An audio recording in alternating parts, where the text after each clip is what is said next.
Ok, buenas tardes a todos. En nombre del Área Cultural de la División de Bibliotecas de la Universidad del Valle, muchas gracias por atender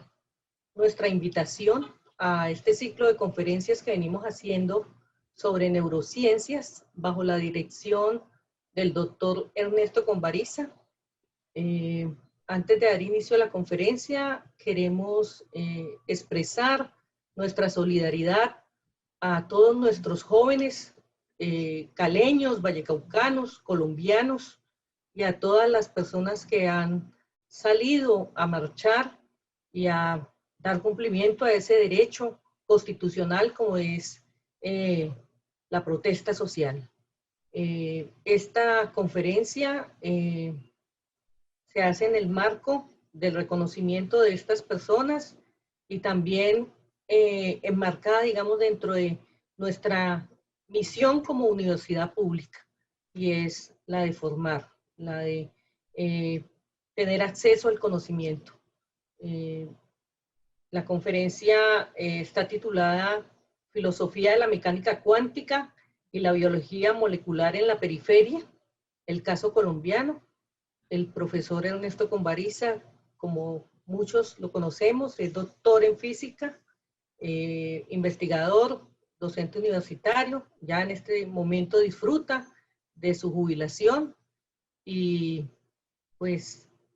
solo me resta decirle al auditorio y en especial a nuestro querido profesor Conbariza, muchas gracias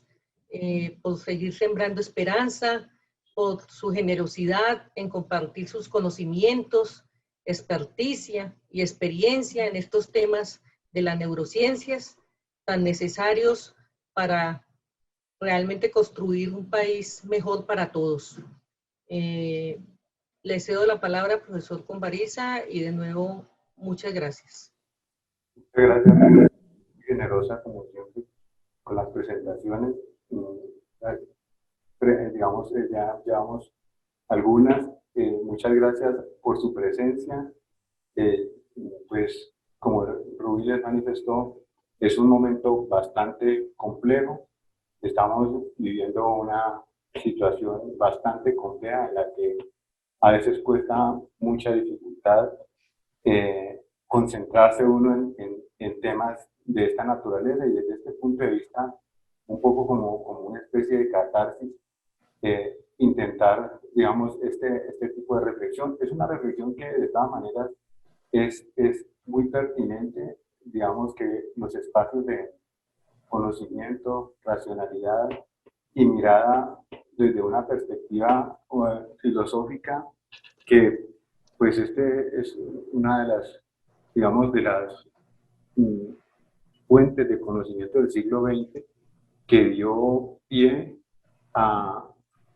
trascender los primeros acercamientos de una cosmología, una visión de conjunto del cosmos, que prácticamente nos coloca de cara a la ciencia. Es decir, una de las particularidades que se inicia con Galileo y Newton, que pues, bueno, se me pueden escapar nombres, pero que realmente significan que la humanidad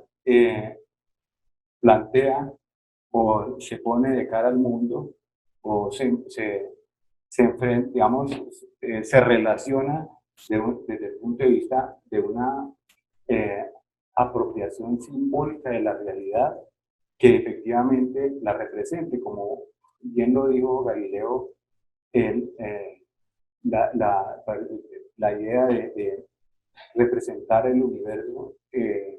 y entenderlo, el lenguaje matemático, pues significa prácticamente uno de los aspectos fundamentales del conocimiento científico, de la producción científica, a que dio origen esta perspectiva de la metodología galileana, es decir, que lo fenomenológico, lo que aparece a los sentidos, lo que es experiencial, existencial, tiene un trasfondo esencial que corresponde a la conceptualización de la universalidad, es decir, el articulado entre la realidad, la experiencia, la vivencialidad y el universo conceptual, simbólico y que permite, digamos, articular el conocimiento de hacerlo universal y comunicable pues a los humanos en general, pues ha sido este reto que empezó en el siglo XVII. Acá lo que trato de averiguar y un poco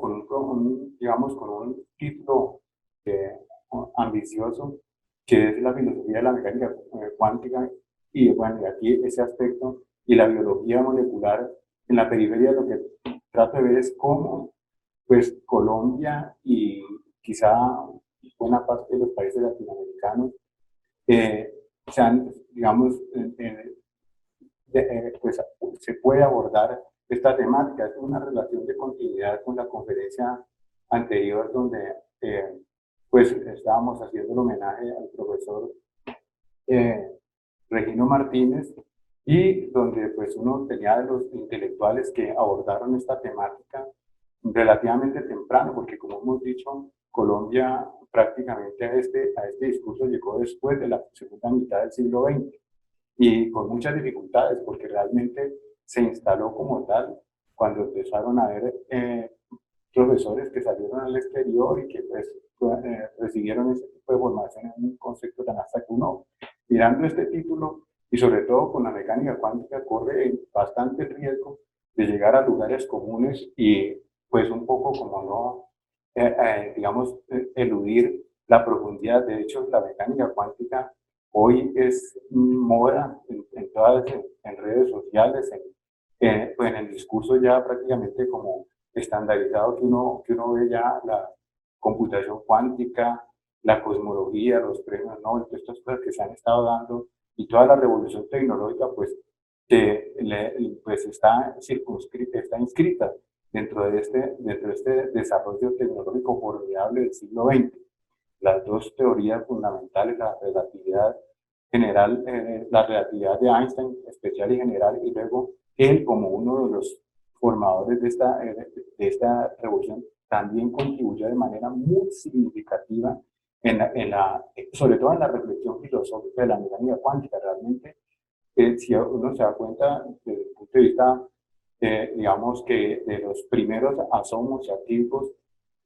particularmente los artículos de 1905, pues son reflexiones fundamentalmente filosóficas. Creo que ya dice en alguna de las charlas anteriores que la postura filosófica de Einstein es muy pertinente en el sentido de que los tres artículos fundamentales, el de la relatividad especial, el movimiento browniano eh, y, bueno, hay algo referente a la radiación del efecto fotoeléctrico, pues son conceptos que tienen que ver fundamentalmente con el hecho con una postura fundamentalmente ontológica, es decir, de cara al enfoque eminentemente epistemológico que está naciendo en la Europa del primer cuarto del siglo XX. Eh,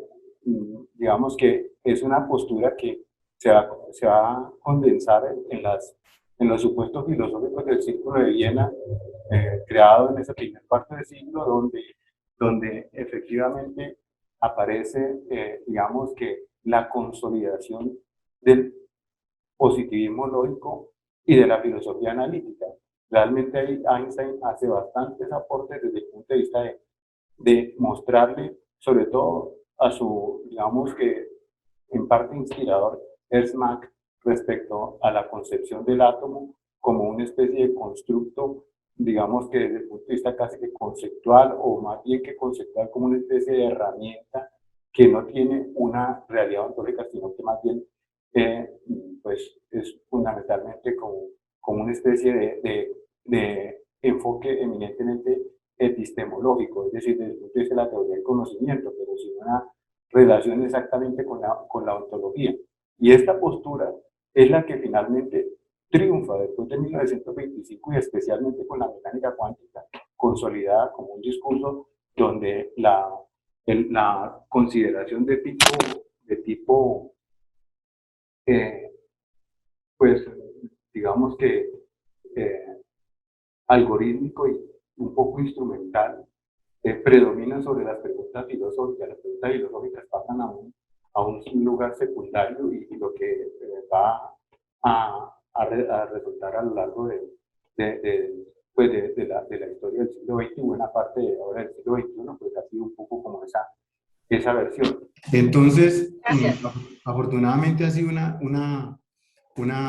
introducción, pero digamos que siendo fiel al título, quisiera decir, ¿se está escuchando bien? Se escucha muy bien, profesor. Se escucha muy bien. Gracias. Siendo fiel al título, quiero decirles que, digamos, la parte que dice, hace referencia a la biología molecular, tiene que ver específicamente con el hecho de que en 1925, tengo también un ruido de fondo que es el ruido de la calle, ¿se alcanza a escuchar? Sí. No, Bueno, profe, se escucha bien, tranquilo, se escucha bien. Si de pronto hay alguna interrupción o algo, yo me atrevería a interrumpir con mucho por gusto. mejor de la conferencia. Tranquilo. Tranquila, con mucho gusto. Bueno, entonces trato de iniciar un poco esta parte que hace referencia a la biología molecular con un aspecto que aparentemente uno diría no tiene nada que ver con la mecánica cuántica. Y es que desde el punto de vista, digamos que la pertinencia de la organicidad, no sé si estoy diciendo bien el término, de lo orgánico frente a lo mecánico, es uno de los argumentos fundamentales que aparece en la mecánica cuántica y ahora, por ejemplo, el auge que tiene la computación cuántica, esta conectividad y la coherencia de fase hace que la separabilidad que tenía el mundo clásico newtoniano, en el caso, digamos, del enfoque predominantemente del siglo XVII, XVIII y XIX, pues aparezca, digamos que el concepto de organicidad o de lo orgánico y de lo especialmente, digamos, de la unidad de las partes, o sea, de la consolidación del todo, que es como una especie de aspecto fundamental de lo vivo. Y entonces lo que nosotros vemos es que justamente en 1925, 25 y 26, cuando se formula, cuando se empieza a consolidar la mecánica cuántica, en ese mismo momento, pues ha ocurrido digamos, un desarrollo tanto de lo que en el siglo XIX significó Darwin digamos, y su revolución científica desde el punto de vista de las ciencias de la vida. Posteriormente, digamos, casi que simultáneamente, pues lo de Mendel en cuanto a los análisis de la herencia y que dan como resultado que en 1900, en el mismo momento en que se formulaba la teoría cuántica, aparecía el quantum de acción como una especie de unidad, digamos que de acción, en este caso, pues sería lo que aparecería en el trabajo de Einstein de 1905, pues en la naturaleza discreta de la radiación, la idea de fotón, ¿sí? En estas circunstancias,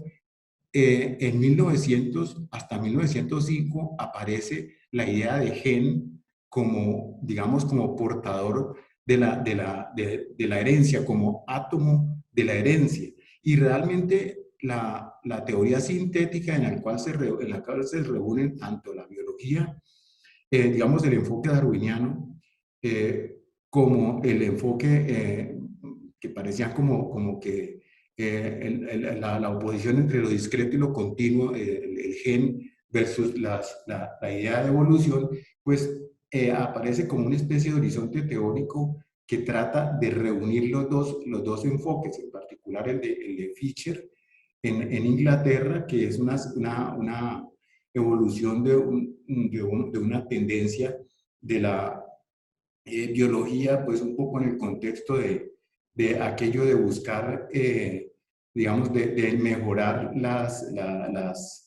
los factores hereditarios, que es un poco como la idea de la eugenesia, pero pues que va a dar origen a un tratamiento de la información que se ignora, que no sabe, y enfocarla desde el punto de vista de la estadística. Realmente, quizá Fisher está permeado pues un desarrollo que ha sido el caso de la mecánica estadística que tanto Einstein, Gibbs y, bueno, sus antecesores, Boltzmann y Maxwell, pues han planteado la idea de átomos que no se ven, pero que se suponen que son partículas elementales que constituyen, por ejemplo, el caso de un gas, y ver la distribución de las velocidades en torno a un valor muy probable dado por alrededor de la energía cinética promedio y su dispersión su dispersión como separación de ese promedio, pues con una campana de Gauss donde se están distribuyendo las velocidades como en la teoría de errores. Entonces, en ese caso, en 1925, pues prácticamente, digamos, a partir de los experimentos de Morgan y Müller, la radiación de rayos X sirve para identificar el tamaño de ese gen, es decir, lo que trató de ubicar espacialmente Morgan en su momento con los experimentos con la mosca de la fruta y los cromosomas bastante grandes y fáciles de estudiar desde el punto de vista de la microscopía, y luego ya con una sonda, como serían las mutaciones generadas artificialmente con los rayos X, pues esto nos relaciona con los avances de la física del momento. Y concretamente en 1900, digamos en 1920, pues con esto de la pandemia de 1920, el problema del estudio de las bacterias asociadas a las enfermedades pulmonares y identificar, digamos, qué tipos de cepas de bacterias que eran infecciosas y que no eran infecciosas, eso lo hace un señor Griffith en 1928, prácticamente formula la idea de que existe un factor hereditario que está asociado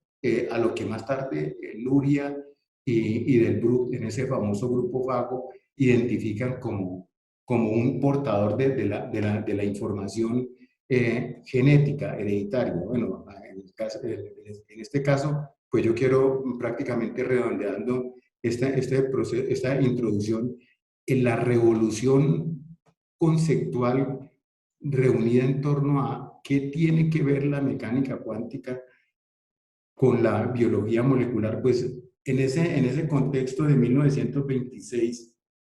a 1930, Max Delbrück y Timofey, no me acuerdo exactamente cómo es el nombre de este señor, identifican, digamos que bueno, también otro de los creadores de la mecánica cuántica se ve muy permeado por tratar de identificar qué es lo que hay en ese gen que ya está prácticamente identificado desde el punto de vista espacial por la magnitud digamos, de la longitud de rayos X que pueda dar cuenta de esta información. De hecho, lo que sucede es que hay un grupo importante de creadores de la mecánica cuántica que empiezan a preguntarse si la información, si lo que tiene que ver con la vida es una molécula, y efectivamente ya ha sido identificado los ADN de los cromosomas, digamos que los componentes fundamentales, Leven, no sé, Leven, Kossel, han, digamos que logrado identificar las bases que caracterizan ese ácido que se pronuncia bien, Mischer, un alemán lo identifica en la segunda mitad del siglo XIX. Entonces, realmente, buena parte empiezan a considerar, y entre ellos el más importante personaje de la mecánica cuántica, digamos, en la escala de Planck, 1900, que descubre el cuanto de acción, y luego 1905 Einstein, y finalmente en 1913 cuando Niels Bohr pues trabaja en el caso del átomo de hidrógeno y le encuentra como una especie de articulación entre la radiación y la materia, pues él, que tiene una formación bastante vinculada a la biología por parte de su padre, era un biofísico, Christian Bohr, rector de la Universidad de Copenhague y padre de Bohr, pues era una persona que ha trabajado en los grupos de fisiología del siglo XIX, de corte Helmholtz, donde la idea fundamental allí era si las leyes de la física, si las leyes de la química y si la matemática, o sea, las ciencias duras, eran capaces de describir el fenómeno de la vida. Y de hecho, Christian Bohr, digamos que muy en la perspectiva de la filosofía danesa, permeada por, en ese caso, por Kierkegaard, buscaban una separación fuerte entre lo vivo y lo inorgánico. Y en ese contexto, Niels Bohr, prácticamente por la época entre 1925 en adelante, a raíz de ese grupo que se forma en torno a él, en el espíritu de Copenhague, donde está otro de los creadores, como le he mencionado, de la mecánica cuántica, que es Jordan. Pues también Müller, que viene del biólogo Morgan, que identifica el lugar de los cromosomas en la mosca de la fruta, y tratan de ver cómo el cruce de los cromosomas, que explicaría los fenómenos de recombinación, digamos que genética al interior del núcleo, llega a ser un evento que tiene que ser molecular, que tiene que estar moldeado por las leyes de la física, y piensan que esa ruptura que ha ocurrido con la mecánica cuántica sería la responsable de explicar el fenómeno vital como irreductible al mecanicismo clásico newtoniano, para decir, hay una ciencia de nuevo tipo que permitiría explicar digamos, este fenómeno tan complejo como es lo vivo, lo orgánico. Y entonces, desde esa perspectiva, Delbruck, que es un científico que se formó en la física nuclear reciente con Lisa Meitner, quien más tarde va a ser la descubridora prácticamente del fenómeno de fisión atómica. Max Delbruck migra de la física nuclear hacia la biología. Con Salvador Luria entran a formar lo que va a ser el grupo FACO, que es ese portador de información que Griffin identificaba en las bacterias de la neumonía, los neumococos y el proceso de interacción más tarde identificado con el virus, los fagos, pues van a crear un grupo muy fuerte que en esas discusiones filosóficas que se van a dar alrededor de 1929, 26, 27 y sobre todo en una de las últimas conferencias Solvay, pues aparece un poco esa discusión y quizá el motor de reflexiones en torno al carácter de lo separable y lo no separable que implica la reflexión sobre el orgánico, pues aparece, digamos que, y va cobrando más y más forma en la medida en que, gracias también a los desarrollos de mecánica cuántica, se extiende el carácter ondulatorio que presenta, digamos que se ha descubierto en el caso de los electrones, por ahí en 1924-25 por Thomson, el hijo del descubridor del electrón, pues va a ser utilizado esto para construir el microscopio electrónico que va a permitir ver lo que los ojos y lo que la radiación X, lo que los microscopios y la radiación X más o menos habían ido ubicando, y aparece, digamos que las primeras fotografías de los virus tomados con microscopía electrónica alrededor de 1934-35, después de hacer los primeros, 35 después de, digamos, de construir los primeros microscopios electrónicos creados con esa posibilidad de alcanzar longitudes de onda muy cortas, comparables a los tamaños de los virus, para poder observar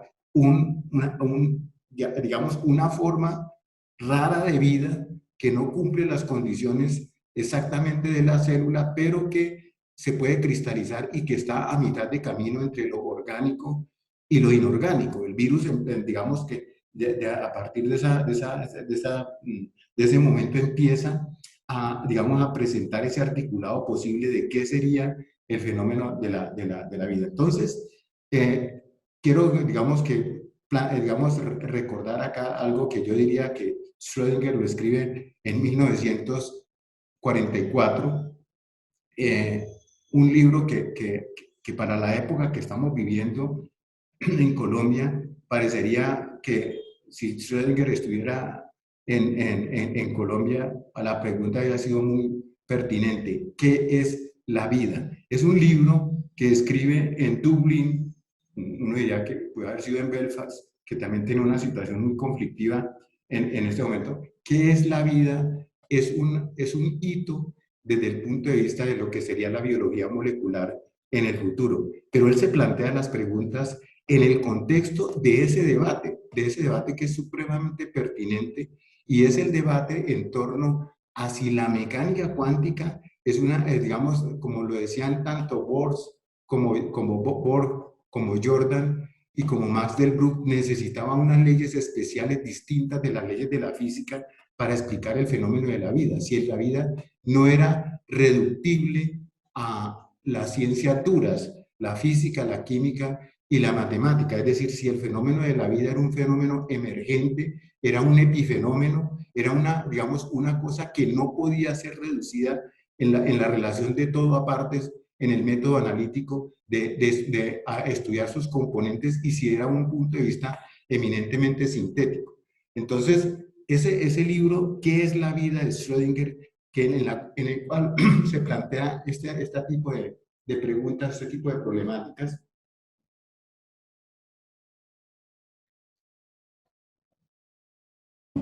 En el 44 se vuelve algo sumamente importante, porque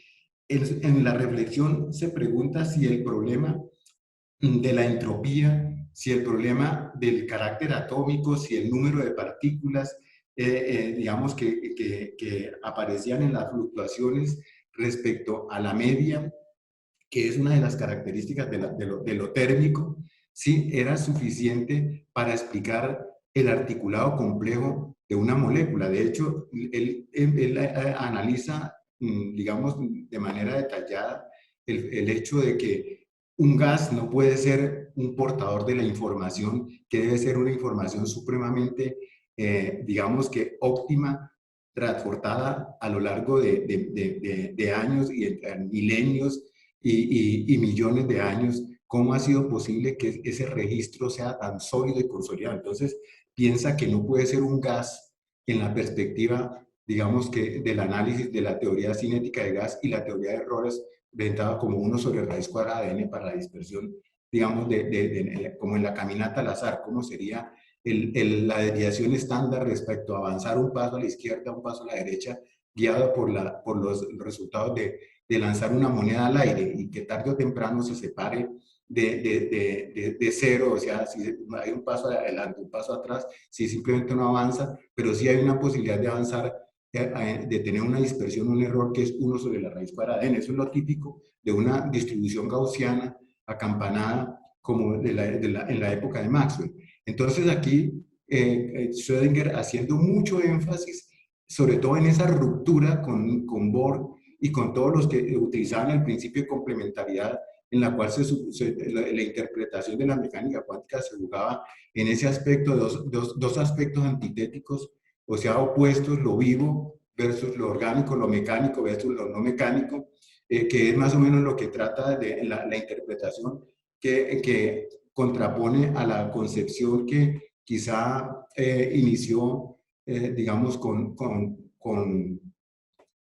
Heisenberg, cuando analizaba el problema de la posición y el momentum como dos variables complementarias, y en las cuales no es posible determinar una con precisión nula. Es decir, aquí sucedía una ruptura y la interpretación que hace Heisenberg es una interpretación probabilística, donde lo que se da en 1926-27, cuando él publica esta interpretación del principio de incertidumbre, está muy a tono con la interpretación que la teoría de Fisher estadística sobre la información en el enfoque de la teoría de probabilidades de Fisher. Pues ahora aparece también en 1927, el 26, el concepto de información, que están utilizando los ingenieros de la radio a propósito de enviar señales utilizando una portadora y tratando de ver cómo se muestrea la voz para que la transmisión sea óptima y no sometida a errores. Entonces, el concepto de información está dándose y es un poco, digamos, el análisis que hace Schrödinger. Entonces, empiezo un poco acá con esto de que efectivamente Schrödinger lo que quiere es mostrar que la mecánica cuántica, que la ecuación de Schrödinger que descubierta por él en 1926, pues sería suficiente con la relación para explicar el enlace atómico de la época de Heitre en London en 1926-27, y el concepto de resonancia que utiliza Pauling para explicar la química molecular y explicar sobre todo el enlace covalente, el enlace orgánico, y ya lo que aparecen, digamos, los enlaces puente de hidrógeno, que van a ser bien importantes en la estructura de la molécula de la herencia desde el punto de vista digamos, de ser descrita por las leyes fundamentales de la física. Entonces, desde este punto de vista, pues uno ve que el libro resulta, el 45 ya terminando la guerra mundial, inspirador para muchos de los físicos, entre ellos Watson y Crick, que en el 53 van a descubrir el ADN, y esa lectura va a ser, o por lo menos sugestiva, provocadora, para tratar de buscar este enfoque. Realmente el enfoque duro de la mecánica, de describir las moléculas orgánicas desde el punto de vista de las leyes, ya había sido empezado en 1922 por John Dee Bernal, que es el personaje en cuyo laboratorio en Inglaterra van a descubrir el ADN, Watson y Crick, utilizando pues las fotografías tomadas por Rosalind Franklin y bueno, y Wilkins. Bueno, el asunto es que desde el punto de vista del estudio de John Dee Bernal, ha sido una empresa muy consolidada desde el punto de vista de una posición filosófica dura en el sentido ontológico, de decir que las leyes de la física son suficientes para explicar el fenómeno de la vida. Y en ese caso, él utiliza toda la cristalografía de rayos X que empieza a desarrollar de la mano de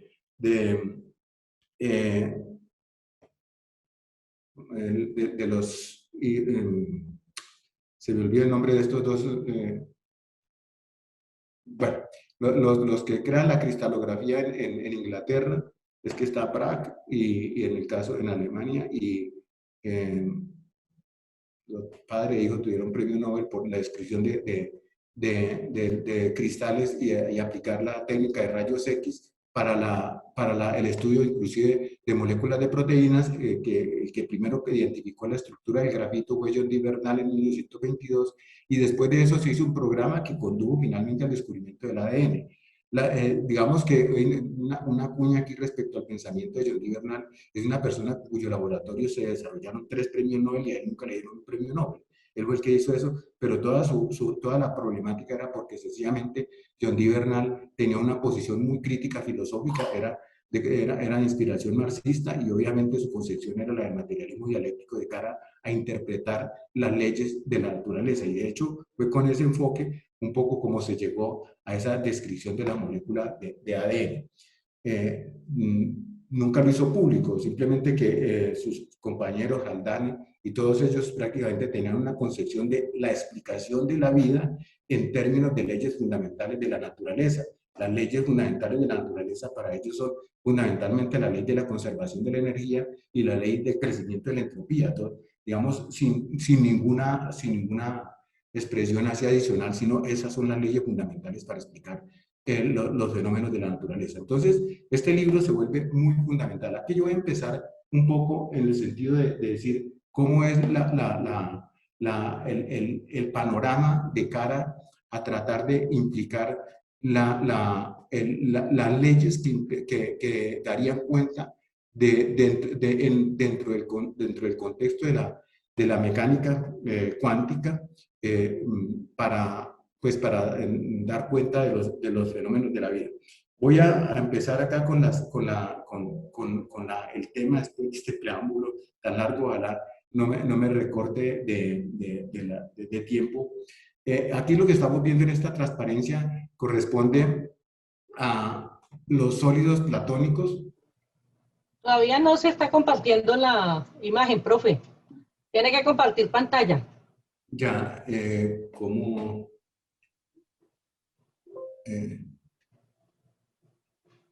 En el share screen, compartir pantalla. ¿Dónde? Abajo, Abajo, pone el cursor abajo, donde sí. aparece share screen, compartir pantalla. Allí le da. Nadie, no está compartiendo pantalla. Sí, un segundo, ya. eh, mm, Abajo es que no encontré lo que para que compartir pantalla.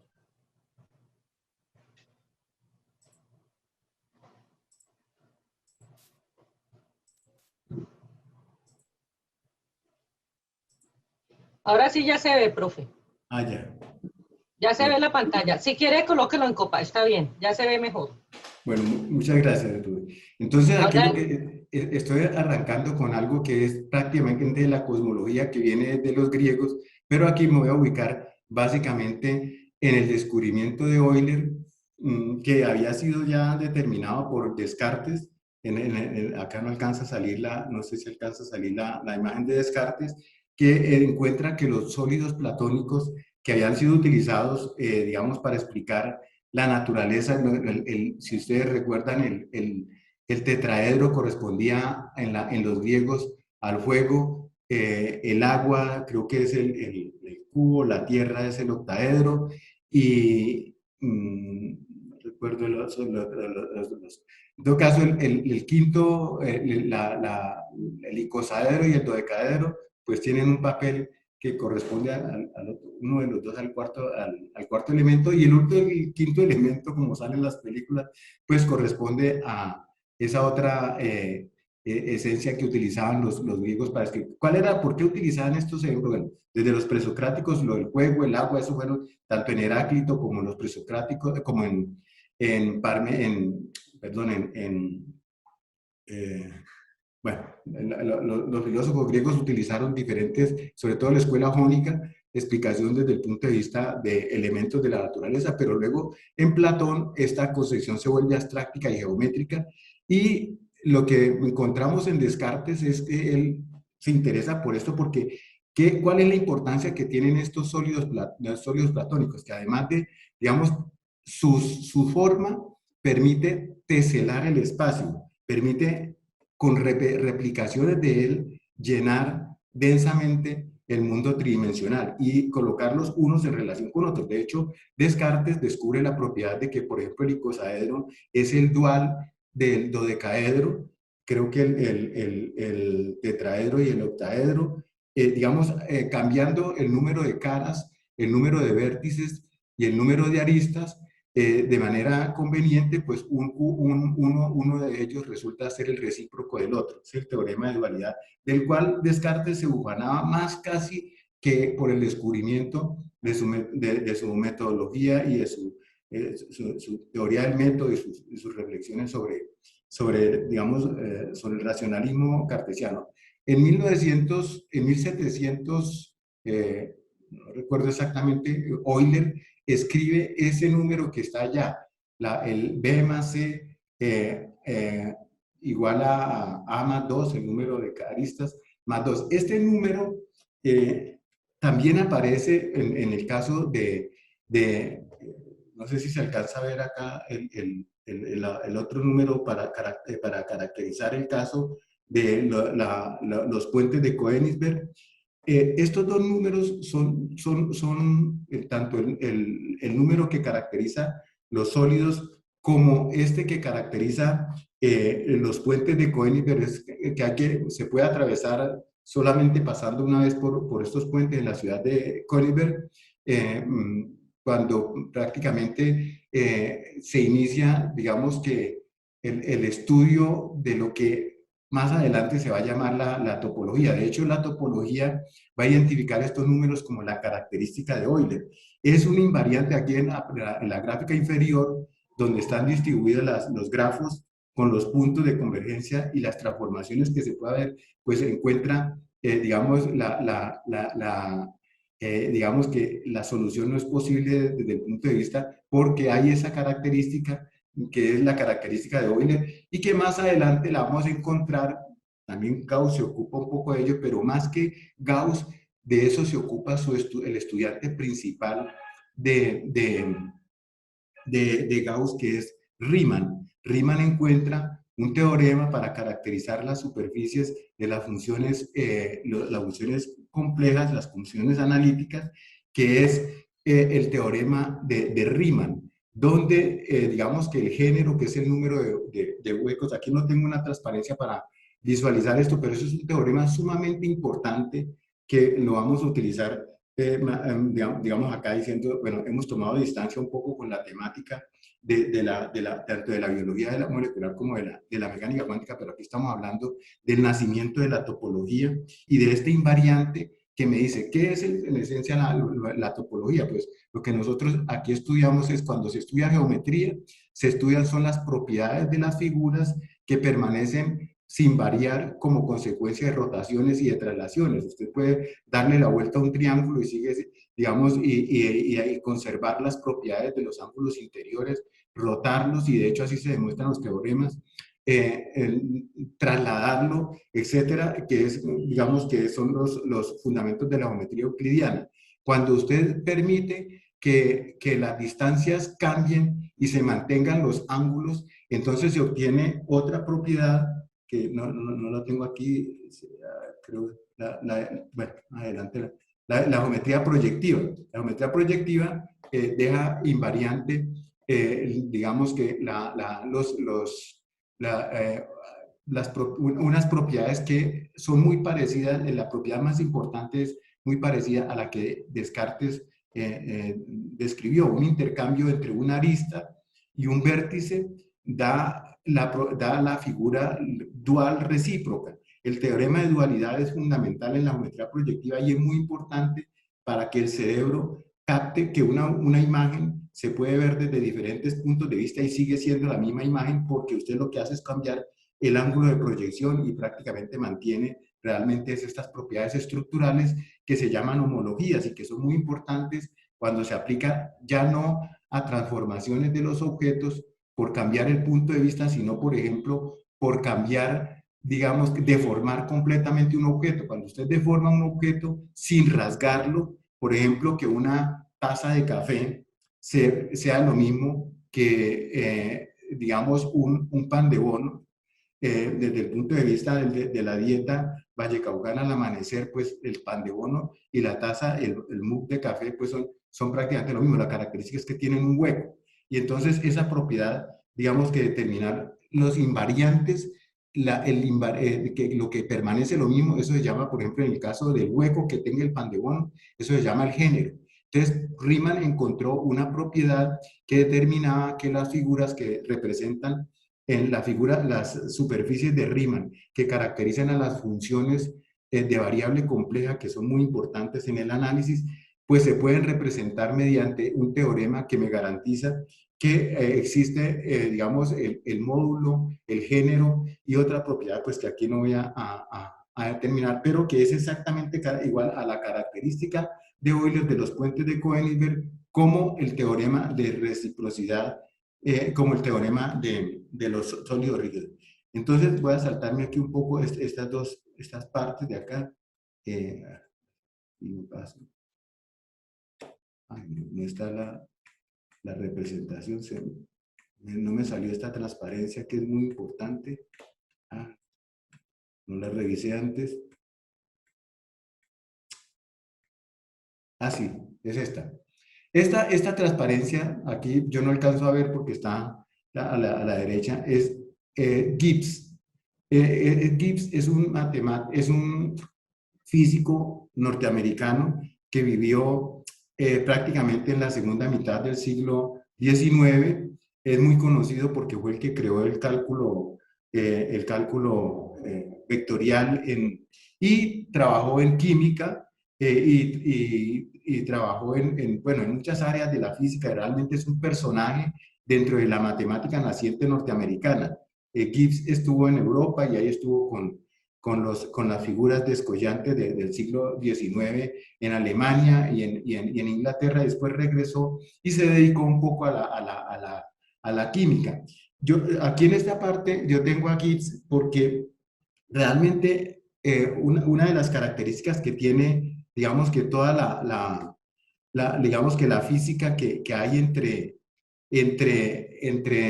el periodo en el cual se está consolidando el paradigma newtoniano de la descripción del mundo. Newton en su parte, digamos, en los últimos 25 años de vida, le tocó que trabajar en la burocracia inglesa, y una de las cosas, como su título le daba a decir, fue trabajar en la Casa de la Moneda. Y uno de los intereses de colocarlo en la Casa de la Moneda no fue simplemente un cargo burocrático, sino que Newton se dedicaba a la alquimia. Muchos de sus escritos, quizás el 90% de los escritos de Newton, era el problema de la transformación de las sustancias, de la transmutación sería en este caso. Y él estudiaba el problema del oro. De hecho, estuvo muy metido en estas cuestiones de economía. Hay toda una escuela de inspiración del valor de cambio soportado en la teoría newtoniana en torno a que el oro respalda fundamentalmente el valor. Y él estudió realmente el problema de la transmutación de los elementos, y en eso trataba de describir la alquimia, digamos que hoy la química, con dos principios fundamentales. Uno que era eminentemente mecánico, que para él era la inercia, y otro que era activo, digamos el mecánico era pasivo, y otro que era activo, que era la afinidad, y la trataba de describir desde el punto de vista de la teoría de la atracción, para describir el concepto de afinidad. Digamos que los continuadores de Newton, en esa perspectiva, digamos, de analizar dinámicamente la estructura del cosmos, pues son prácticamente el nacimiento de la ciencia romántica en el siglo XVIII y comienzos del siglo XIX, donde todo se analizaba con opuestos, como es la teoría de Goethe, donde consideraba que la teoría de los colores de Newton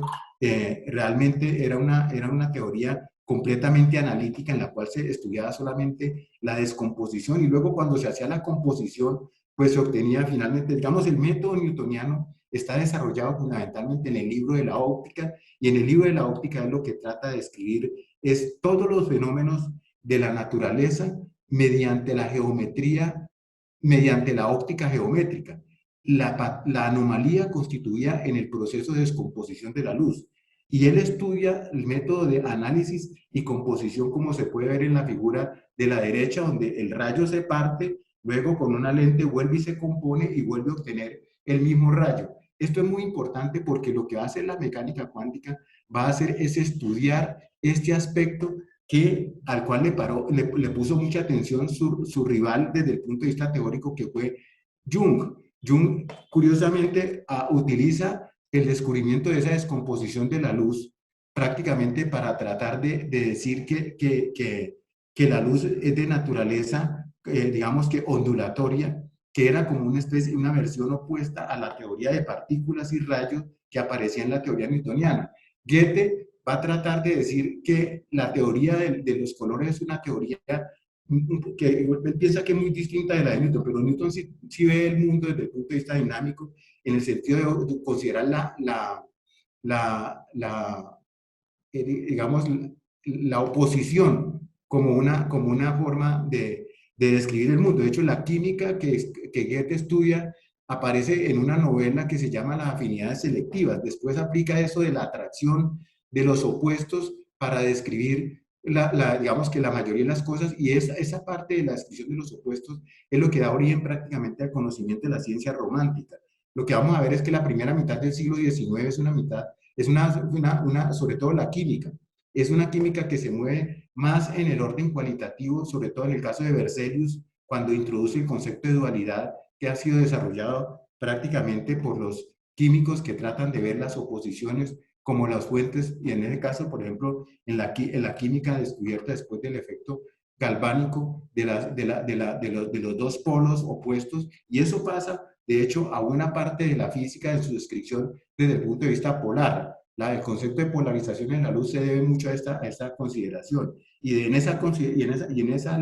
línea es que se forma un poco Faraday y de alguna manera la teoría de las oposiciones como que permea un poco el discurso de Maxwell, pero lo vamos a ver más adelante. Entonces, como le hemos dicho, la teoría de los anillos de Newton, pues es una teoría muy bonita porque realmente permite hacer una medición cuantitativa y curiosamente descubre el concepto de longitud de onda sin ser su creador, es decir, que le da el nombre de longitud de onda utilizando los datos de Newton y las mediciones de las longitudes hechas a partir del radio digamos, como está en la representación a la derecha, es Jung, cuando explica el carácter ondulatorio de la luz, y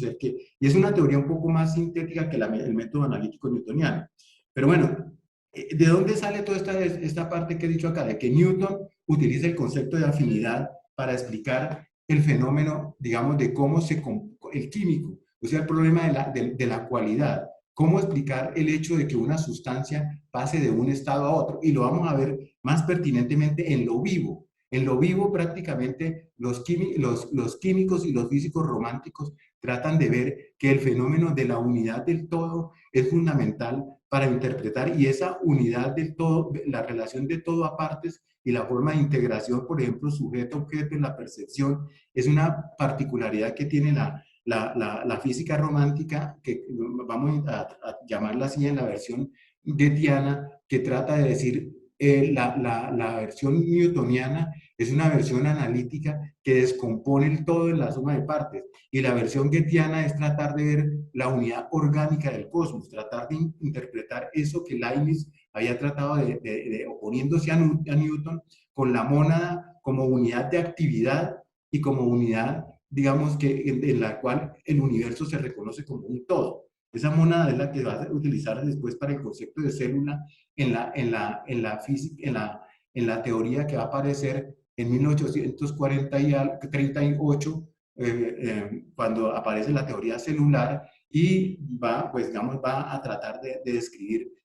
buena parte de las cosas. La química va a desprenderse un poco de la concepción de Berzelius sobre radicales como partes opuestas a la manera como se hacía la química de tipo pues, de Humphrey Davy, de los opuestos, cationes, aniones, que se atraían y explicaban el fenómeno químico como una atracción eléctrica, o ver la naturaleza desde el punto de vista polar como el magnetismo, o como hace Oster de intentar buscar y reunir esas dos cosas polares en una, y descubre el fenómeno electromagnético en ese contexto de la ciencia romántica. Pero bueno, entonces tratemos de llegar acá, que el concepto que está buscando Newton es cómo explicar el oro y cómo intentar explicar también lo vital. De hecho, cuando el concepto de afinidad se introduce de manera radical en la química, es lo que pretende hacer Berzelius. Liebig es uno de los críticos de la teoría de Berzelius, que va a tratar de interesarse solamente en el aspecto cuantitativo que Dalton había dado con la teoría de Lavoisier en torno a la conservación de la masa, y luego a la ley de las proporciones definidas, que le permite introducir el concepto de átomo, pero que tiene una característica de ser monista, más no dualista. Entonces, desde ese punto de vista, la teoría tanto de Lavoisier, Dalton, es una teoría que mira la química desde el punto de vista de la cantidad, de lo cuantitativo, mientras que los otros hacen un énfasis básicamente cualitativo. La reunión de esos dos opuestos, cantidad y cualidad, aparece un poco cuando por ejemplo, Fechner se va a preocupar con cómo reúne lo cuantitativo con lo cualitativo en el caso de la descripción, digamos que de un enfoque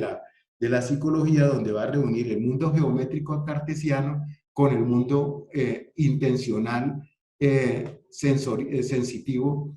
o digamos que racional, mediante esa relación que reúne esos dos opuestos, esos dos contrarios, cualidad y cantidad, orgánico e inorgánico, etcétera, buscando es una unión entre la nada el uno de Parménides con la nada de las reflexiones que trata de hacer de cómo analizar el movimiento, en el caso de Parménides, van a aparecer digamos, a lo largo del siglo XIX, del siglo XVII, cuando se descubra cómo interrelacionar el continuum con lo discreto, o sea, las unidades discretas versus aquello que no tiene interrupciones, que el continuum, que es la gran preocupación de Leibniz, y que Leibniz lo trata de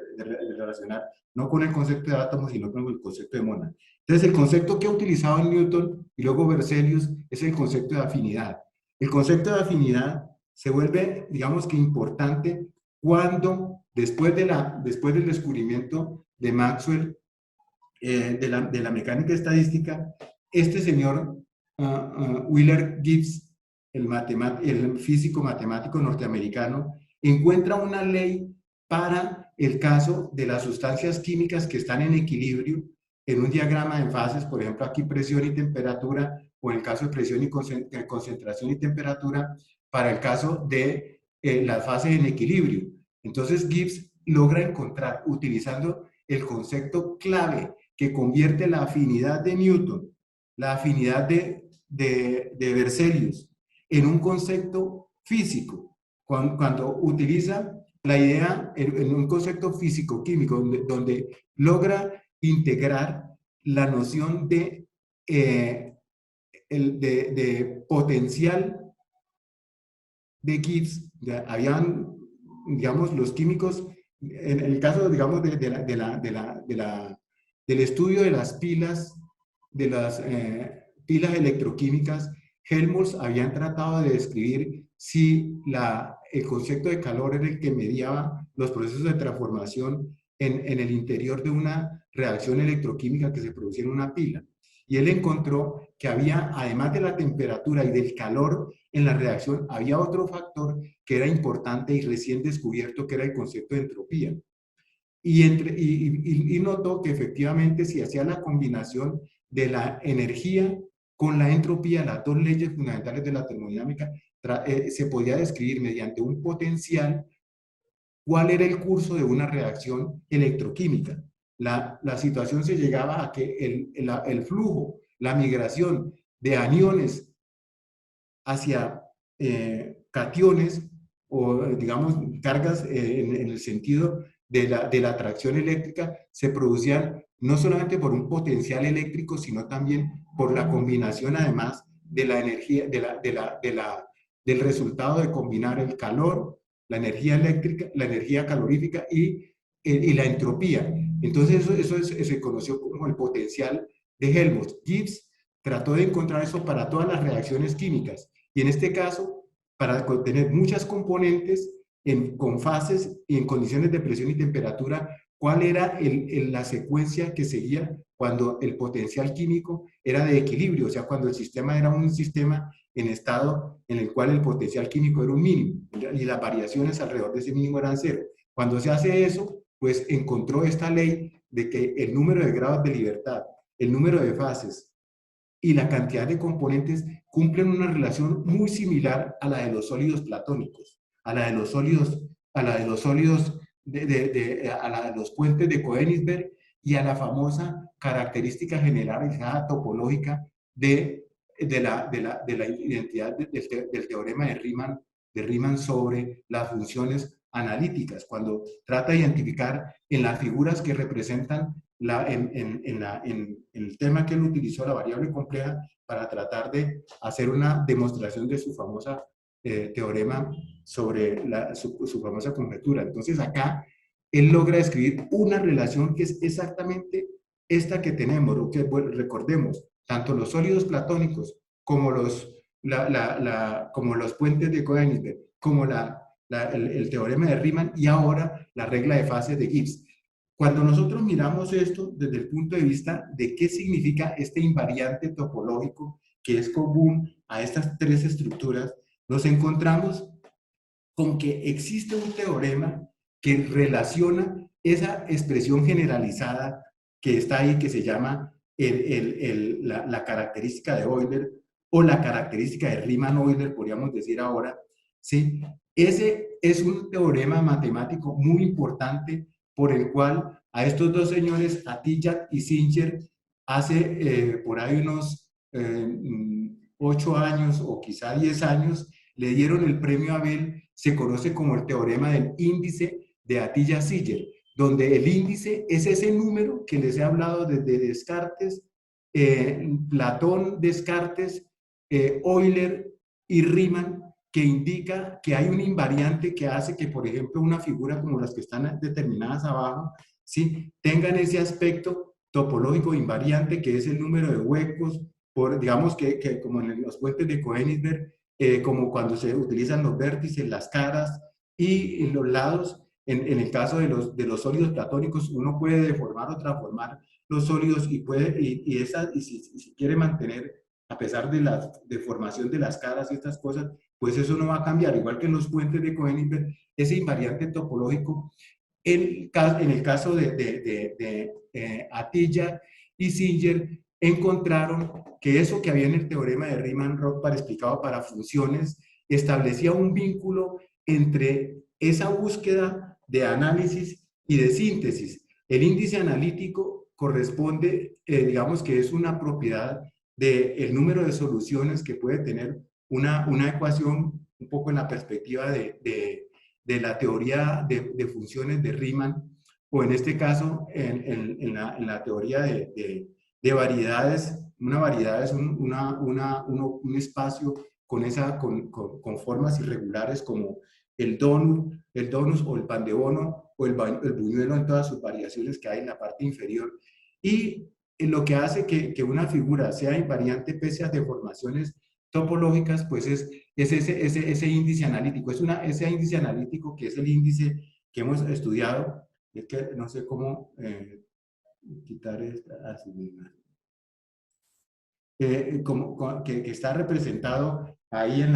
la parte, digamos, índice analítico igual a índice topológico o característica de Euler generalizado. Lo que me dice el teorema es que para cada representación de esa, por ejemplo, concretamente en el caso acá de la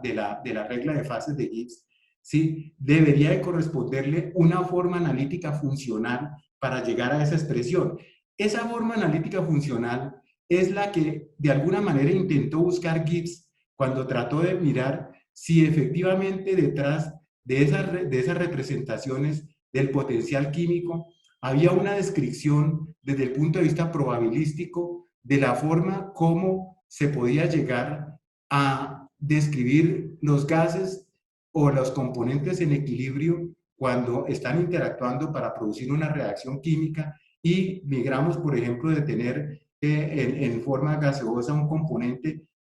hay dos componentes y llegan a un compuesto estando en equilibrio térmico. Entonces, ¿cómo se describen desde el punto de vista de cuando nosotros describimos, por ejemplo, un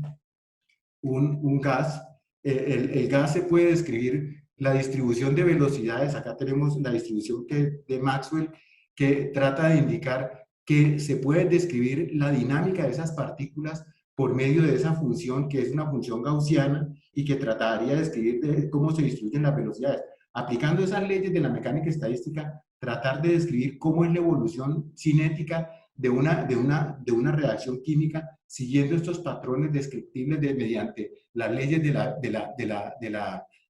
la mecánica, las leyes de conservación de energía, conservación de momentum, cómo colisionando los átomos para producir los compuestos me dan origen a esa reacción. Si eso se puede escribir efectivamente mediante una función, si esa representación correspondería a lo que tenemos nosotros. Gibbs trató de describir una mecánica estadística para describir la evolución que me diera cuenta de esa transformación. Bueno, esa más o menos es la representación que dice, en este caso, en el teorema de Atiyah, que yo puedo,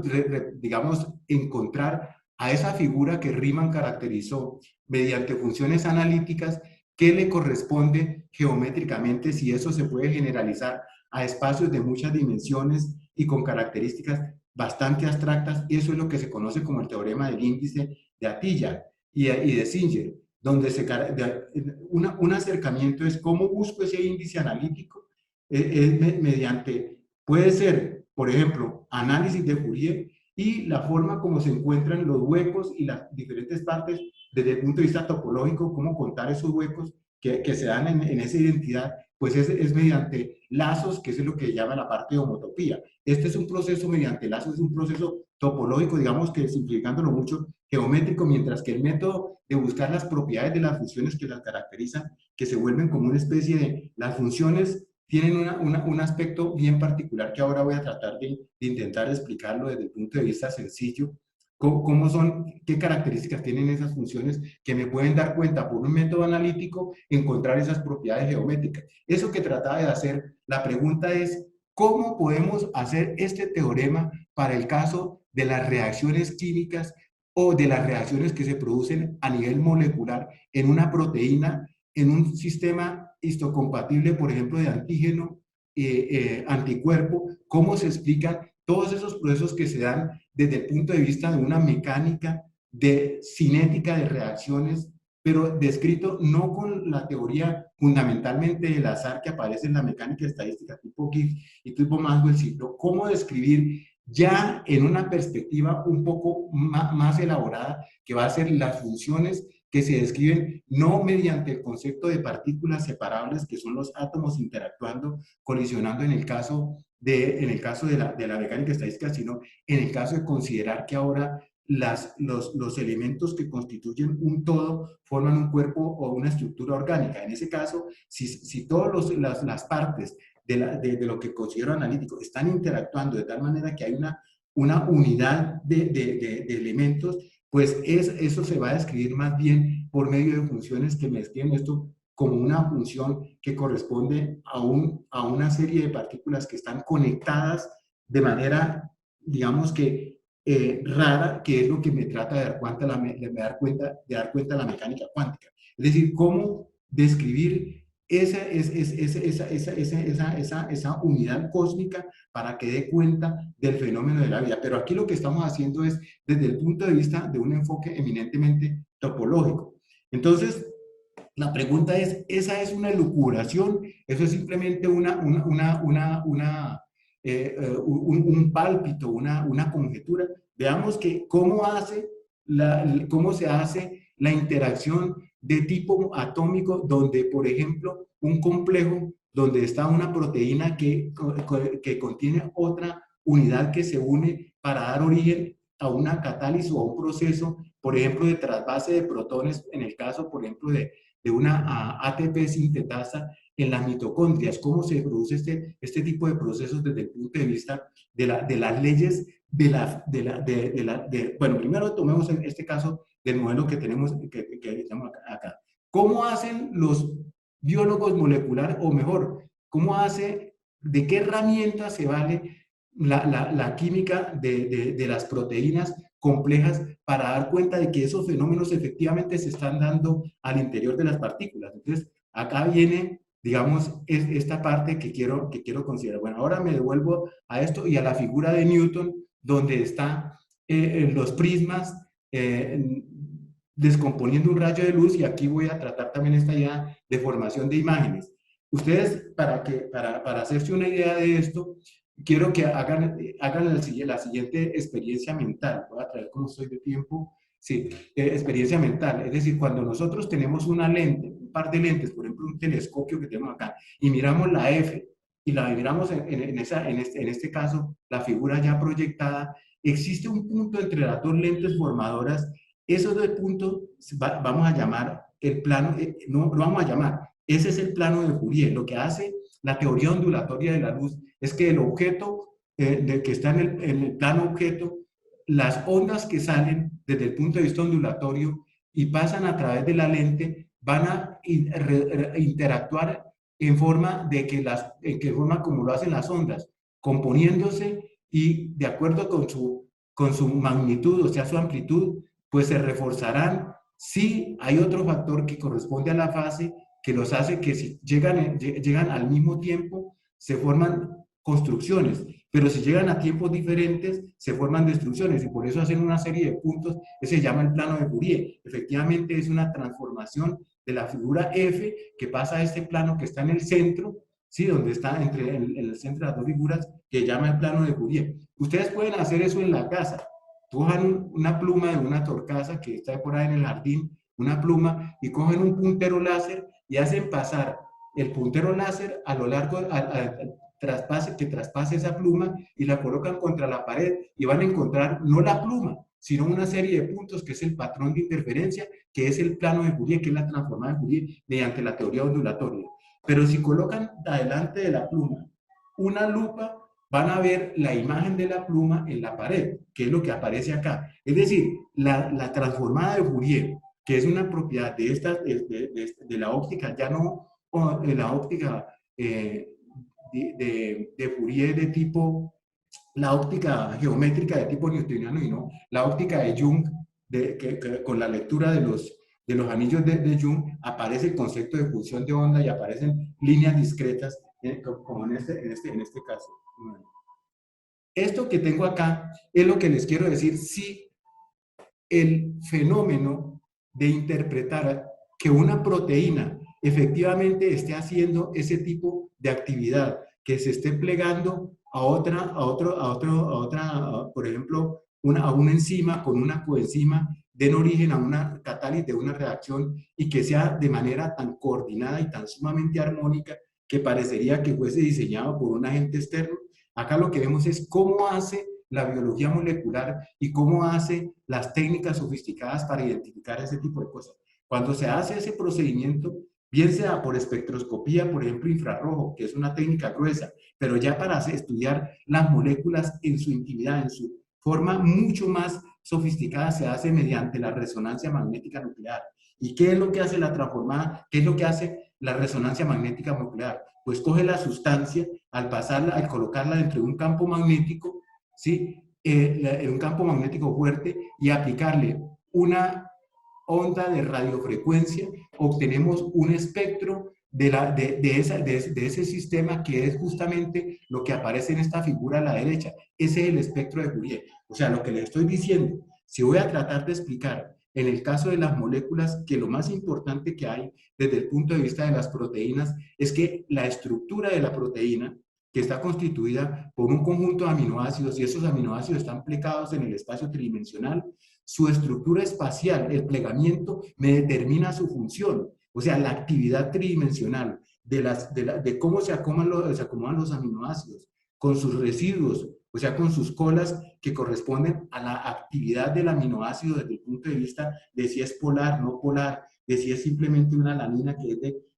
que hace funciones puramente estructurales, por ejemplo, como las proteínas del colágeno, o acá en estas otras que son estructuras terciarias que corresponden a catálisis de reacciones. Pues la forma como lo hace la química, digamos la química analítica sofisticada, es utilizando el plano de la transformada de Fourier, exactamente como se hace con la F. En el esquema del telescopio hay un plano de Fourier donde está representada la estructura de la estructura de esa molécula vista ahora en el plano de Fourier. Y con una técnica muy sofisticada que me permite hacer RMN en varias dimensiones, primero en una dimensión como está a la izquierda, en dos dimensiones en el centro, o tridimensional, yo puedo recuperar no solamente la amplitud del espectro de esa transformada, sino que puedo ver, utilizando el desplazamiento químico, que eso es en el lenguaje de la resonancia magnética nuclear, ver aspectos de diferentes picos de resonancia que se solapan o se traslapan, y mediante utilizar no solamente la actividad del hidrógeno, sino que también la del hidrógeno, del nitrógeno. En estas técnicas de desplazamiento químico puedo reconocer inclusive la cinética de la reacción. La cinética de la reacción, la constante K de equilibrio y su variación en el tiempo cuando la reacción está evolucionando en el tiempo, cuando está produciendo el fenómeno que cataliza esa reacción. Este método de resonancia magnética nuclear, del cual le dieron el premio Nobel en el 2002, ya no me acuerdo cómo es el nombre de la persona que recibió el premio en el 2002, por la técnica de describir cómo esto da información de esa actividad. Pero cuando nosotros analizamos las constantes de equilibrio, vemos que las constantes de equilibrio son efectivamente una descripción en términos de una cantidad que nosotros acá la llamamos la función de partición, que resulta ser efectivamente la que me da esos picos de la transformación de Fourier. Lo que estamos haciendo es describiendo que existe un método analítico desde el punto de vista de una función que está escrito en el espacio. Aquí lo hacemos en otra forma mucho más práctica, que utiliza el concepto no solamente de amplitud y fase para tratar de reconocer cómo están dispuestos los átomos en el espacio y cómo, por ejemplo, estructuras cis y trans en los aminoácidos son fundamentales para hacer cierto tipo de función, ciertos aminoácidos ubicados en algún lugar de la proteína. Entonces, lo que estoy tratando aquí de decir es que eso que vimos de los sólidos platónicos, eso que vimos de la característica de Euler, se puede efectivamente con el teorema de índice hacer una relación entre las funciones que se superponen, que tienen como una especie de elemento tipo función tipo transformada de Fourier, y representan de alguna manera que existe un invariante que caracteriza que las reacciones se den de esta manera y no de otra, y no que se necesite un diseño externo ni que se necesite un proceso de exclusión, porque eso no puede ser solamente térmico, eso no puede ser un producto del azar. Nosotros vamos a ver en las transparencias finales que para poder explicar el fenómeno de la vida desde el punto de vista de las leyes fundamentalmente de la conservación de la energía y de la ley del crecimiento de entropía sin recurrir a ningún,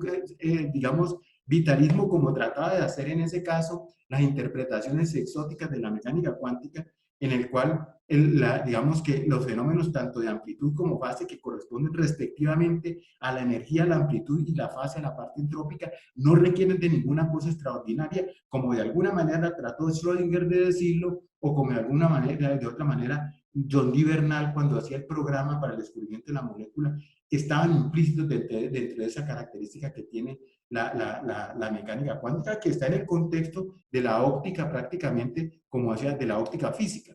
Bueno, entonces, para las proteínas, la pregunta es, ¿cuál es ese número, esa característica de Euler que hace posible esa representación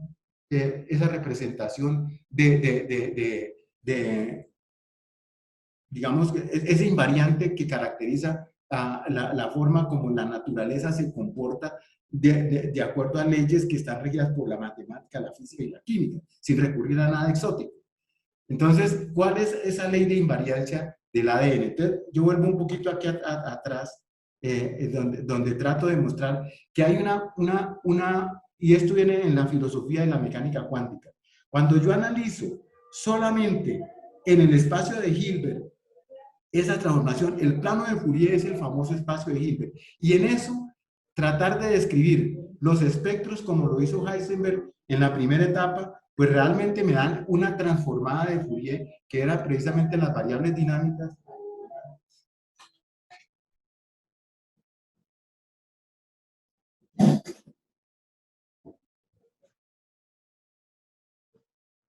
Es que vienen a dar serenatas y estamos escuchando la serenata.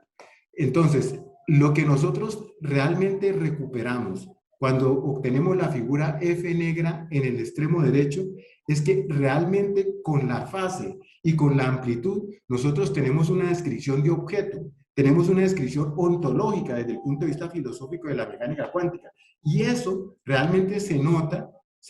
en esta representación que era propia de Newton. Cuando entra el rayo en la parte inferior por la derecha, se produce el espectro y la transformada de Fourier en esa lente que está en el centro, y luego el prisma vuelve y recompone el asunto. Entonces, de alguna manera, lo que hizo Jung cuando utilizó los anillos de Newton fue pasar a ese plano de las longitudes de onda, pero lo que hay que tener en cuenta es que estaba implícito en la teoría de Newton que para poder recuperar de nuevo la óptica geométrica, o sea, donde estaba la luz blanca que penetra por la derecha en la segunda gráfica y sale luz blanca a la derecha, pues existe esa nueva composición. Es decir, que si nosotros describimos la teoría desde el punto de vista de esos dos aspectos que están implicados acá en la descripción que tenemos acá, ¿sí? Realmente no perdemos nunca de vista el hecho de que la mecánica cuántica es una descripción en la cual aparece realmente el plano ontológico menos que el plano epistemológico, de la cual quizá la intención de 1927, cuando se trató de introducir el azar como fundamental a la mecánica cuántica para tratar de eliminar, digamos, de decir, no importa el objeto, es decir, cuando se descubre la representación de la mecánica por parte de Heisenberg en 1925, que él descubre el proceso de no conmutatividad de las variables, pues estamos describiendo realmente una parte que es fundamental en el desarrollo de la mecánica cuántica, pero que me permite decir que esos operadores no conmutativos que describen el plano de Fourier, que describen el sitio donde aparece en el espacio de Hilbert los operadores cuya álgebra, digamos, se describe por medio de operadores hermíticos cuyos valores son la energía o las variables de estado que se están considerando, pues uno tiene la forma de decir, y de hecho se representa que hay una relación de continuidad, o sea, una forma de describir los conmutadores, o sea, las variables que están en el plano de Fourier, que es la mitad de la transformación, puede describirlo en términos de variables que representan los corchetes de Poisson, no como un límite, como en algún momento Dirac lo trató de interpretar, sino que son una construcción que corresponde a una representación en la cual el conmutador se puede describir como una serie, como una convergencia de grupos de Lie correspondientes a los corchetes de Poisson, es decir, que no hay una ruptura radical entre el mundo cuántico y el mundo clásico como trató de hacerse ver en ese momento. Hay una complejidad desde el punto de vista de que efectivamente ese plano de Fourier, que es el que me permite, por ejemplo, describir la molécula de proteína, y es una transformación que me permite luego reconstruir qué es lo que hay en el fondo. ¿Cuál es la ventaja que tiene la mecánica cuántica desde el punto de vista de su descubrimiento? Es que ese plano de Fourier que se introdujo intermedio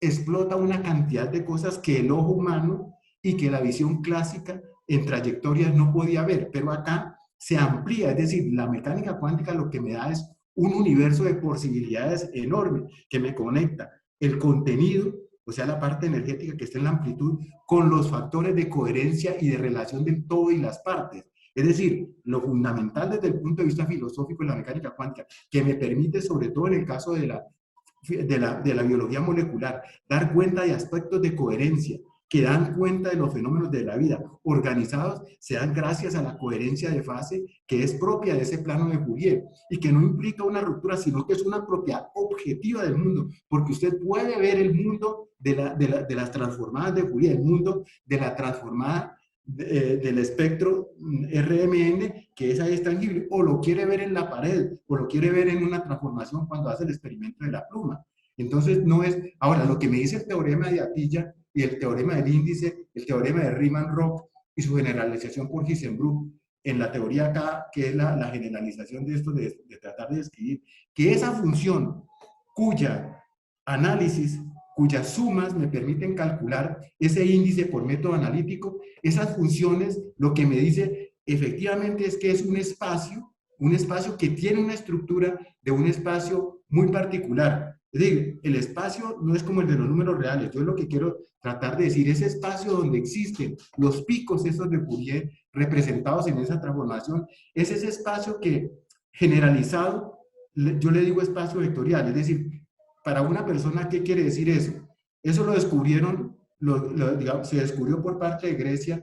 y quizá en Egipto. Cuando uno mira dónde están las pirámides de Gizeh, en la meseta de Gizeh, uno encuentra que esas pirámides están en el paralelo 30.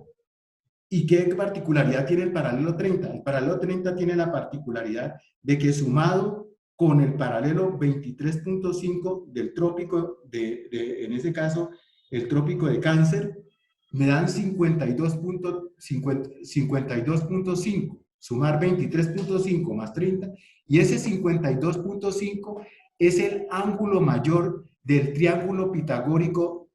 3, 4, 5. Cuando yo sumo 3 más 4, me da 7 en los números reales, pero si yo lo hago en el plano, 3, oriente, occidente, 4, norte, sur, me he desplazado desde el origen hasta donde he llegado 5, o sea, 3 al cuadrado, 9, más 4 al cuadrado, 16 me da 25, que es el cuadrado de 5. O sea que cuando yo considero un espacio que tiene direcciones. Eso quiere decir un espacio con direcciones, es un espacio con vectores. Entonces ya no sirve 3 más 4, 7, sino que 3 con una dirección más 4 con una dirección perpendicular me da 5, y eso es la estructura de un espacio vectorial. Entonces cuando yo sumo todos los picos de distribuciones de energía, eso me da la función que caracteriza esos picos de Fourier. Eso es una transformada de Fourier, o lo que es lo mismo, puede ser simplemente lo que más tarde se conoce como una función de partición, que escrita en números reales, pues no aparece como un espacio vectorial, pero cuando lo escriben los complejos, efectivamente es un espacio vectorial. Esa es la magia que tiene el teorema del índice, que me dice desde el punto de vista analítico cómo un espacio funcional con una métrica que no necesariamente es la cuadrática que me da el teorema de Pitágoras, sino que es un espacio que se llama un espacio no L2 sino LP, me permite calcular el índice desde el punto de vista sintético, que lo obtengo por homotopía, o por cohomologías, que son conceptos topológicos que me cuentan el número 2, o por el procedimiento analítico, que es con esa transformada de Fourier. Entonces, vamos a ver cuál es entonces esa ley de invariancia que me permite describir la naturaleza desde el punto de vista que es posible representar esa historia desde los sólidos platónicos hasta la transformación de Riemann-Roch, pasando por el teorema de Atiyah. Bueno, esto es una cosa que la pregunta álgida es, ¿cómo me meto yo en camisas de 11 varas tratando de decir que existe en la naturaleza una forma de describir de manera coherente la biología molecular en términos de esa representación que es la representación amplitud-fase característica de la mecánica cuántica, vista desde el punto de vista objetivo, desde el punto de vista ontológico, desde el punto de vista filosófico, en el cual en el mundo no se crea nada ni se destruye, sino que las cosas se están transformando y se transforman de manera coherente para dar origen a un fenómeno como el de la vida. Entonces, ¿cuál es la ley invariante en el ADN? Aquí vamos a remontarnos a algo que he mencionado en las otras conferencias y que tiene que ver con un hecho fundamental, y es cómo el ADN es portador de información y redundancia, aquí sería de la historia de la vida. Entonces, voy aquí a hacer una pequeña digresión, ojalá no me demore mucho porque el tiempo está un poco contra mí.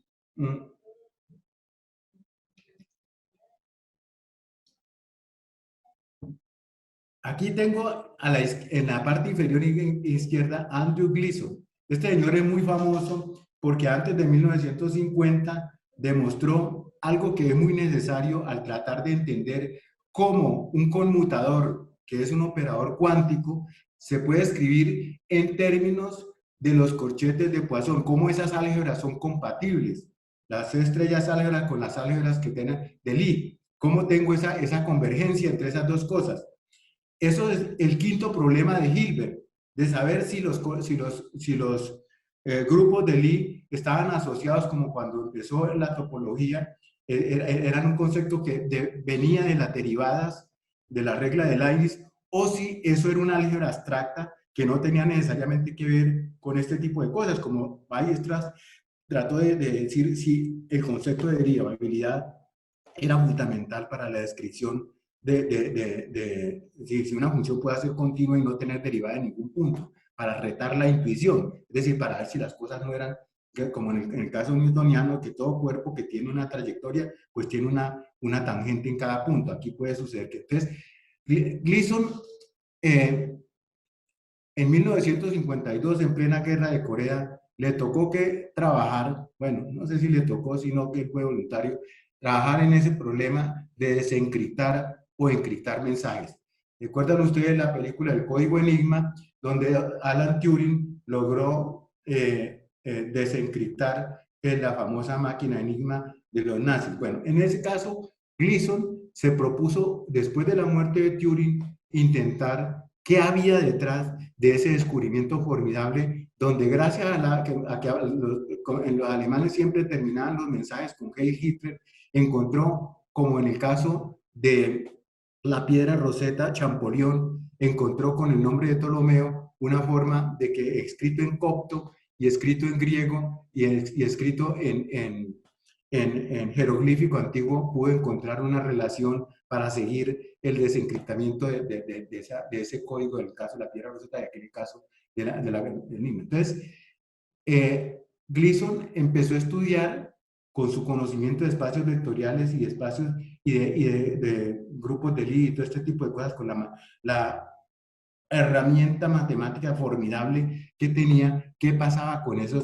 con la redundancia y la información. Entonces, lo que encontró es que efectivamente la combinación de redundancia e información son fundamentales a un código, por ejemplo, un código lineal, donde digamos que para mandar una información, por ejemplo, antes cuando se utilizaba, yo coloco ese ejemplo que es muy viejo, los taxistas utilizaban B de Bogotá, C de Cali, etc., para que no se confundieran los datos que daban sobre placa o sobre hora, etc. Entonces, lo que se utiliza es la redundancia para transmitir información. Ya desde 1900, cuando prácticamente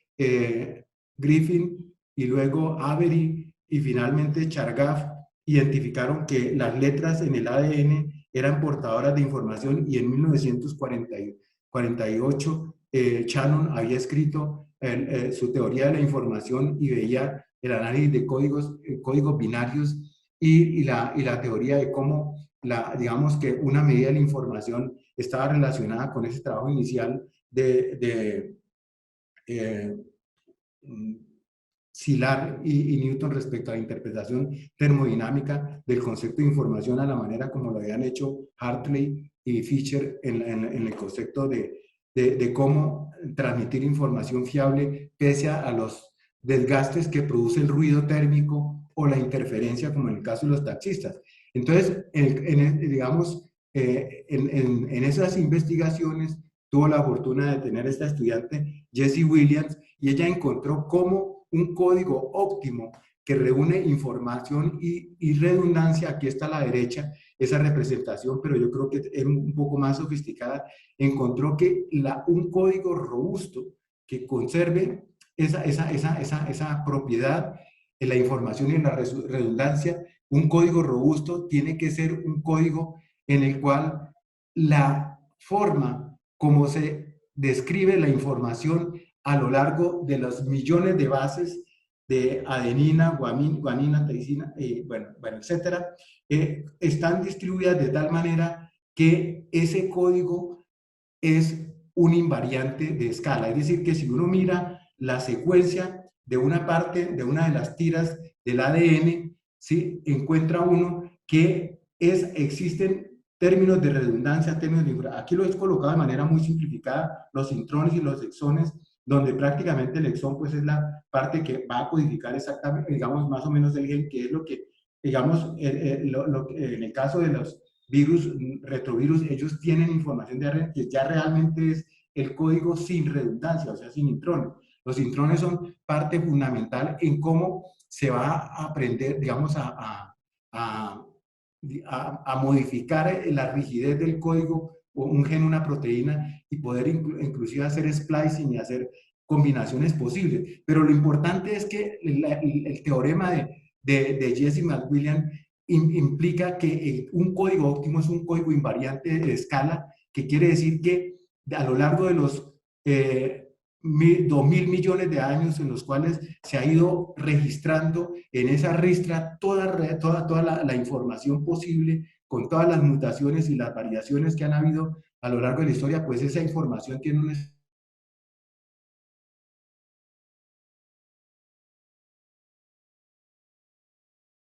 El barroquismo que tiene la naturaleza, la forma como hasta llegar a las proteínas que constituyan los canales y los factores la forma de transportar información desde el punto de vista de los neurotransmisores, de los receptores, etcétera, que son todas proteínas y que han conformado una estructura que de alguna manera, cuando uno la analiza, por ejemplo, en estructura, en forma, no con una transformada de Fourier, porque lo que Schrödinger propuso es que esa estructura, que no podía ser un gas, tenía que ser un sólido, y quizá un sólido que tenía la característica de que no era un sólido periódico, sino que era un sólido aperiódico. Y la forma de aperiodicidad que el teorema acá en el caso del teorema del índice, en complemento del teorema de índice, muestra que efectivamente esa estructura que aparentemente es completamente aleatoria cuando la miramos en un espacio de más dimensiones, es la proyección de una estructura que es completamente, que es periódica. Eso se llama el grupo K, que es algo así como la forma de descubrir el orden dentro del caos. Y efectivamente esas dos cosas, que son el teorema del índice y el teorema de la periodicidad de Vogt, que son las dos partes que constituyen la teoría K, me da la posibilidad de interpretar cómo en un mensaje se reconocen estructuras periódicas en un espacio de más dimensiones. De hecho, es importante ver cómo un código lineal que combina, que compacta toda la información, efectivamente puede contener la estructura tridimensional de una proteína, puede contener la estructura que va a manejar el hecho de que caminar para un homínido signifique una serie de operaciones de coordinación desde el punto de vista de la relación motricidad y estrategias de supervivencia, etcétera, que estén representadas de manera óptima en ese código. Esa estructura multifractal es una de las particularidades que tienen los códigos. Aquí creo que pues podría adentrarme en más cosas, pero el tiempo no me está dando. Aquí voy a tratar de ver cómo efectivamente intentar meter en un código información tridimensional es bastante interesante desde el punto de vista de la matemática y de la física. Esta joven, que en este momento debe tener por ahí unos 35 años, Marina Biasocka, mostró una conjetura que habían elaborado Kepler y que a lo largo de muchos años se ha tratado de ver cómo es posible que unas naranjas se acomoden de manera compacta, que es esa estructura el mismo problema que llama el problema de las bolas de cañón de Kepler. Bueno, tengo que especificar las bolas de cañón de Kepler, porque realmente lo que trata de mostrar es que esa estructura que los cristalógrafos dicen FCC es la estructura más compacta, que son 12 próximos vecinos en la estructura, y demostrar que no habían 2, que no habían 13, ni eran 11. Eso, la gente creyó que era sencillo y resulta que solamente hace como unos 10 años esta chica logró demostrar para un espacio de 24 dimensiones y luego para 8 dimensiones, en ese espacio se podían tener una forma compacta de tener esas partículas. Bueno, ¿qué particularidad tiene que ver esto con los códigos? Pues que resulta que si usted coloca la ristra de ceros y unos, o sea, en este caso de adeninas, guaninas, las bases que son complementarias, las pueden colocar ustedes en ceros y unos y está el mensaje codificado en el código binario. Usted puede ver que las redundancias, ojo esto, las redundancias se obtienen cuando usted repite, en lugar de tener 0 y 1 para la letra, por ejemplo, A, y 0, 0 para la letra A y 1, 1 para la letra B, por ejemplo, estoy hablando así a la ligera, más bien utiliza 0, 0, 0, y se da cuenta que si el ruido térmico daña a uno, pues usted sabe que tiene seguridad, pero al costo de aumentar la redundancia. Entonces, ¿eso cómo se ve? Como usted está viendo eso en un espacio vectorial, en un espacio de varias dimensiones, recuerden que esa es la característica que tiene esa función en teoría de código se llama la distancia de Hamming. Y la distancia de Hamming para el caso del ADN muestra que el número de repeticiones depende de que eso lo puede ver en un espacio, no de una dimensión, sino una proyección de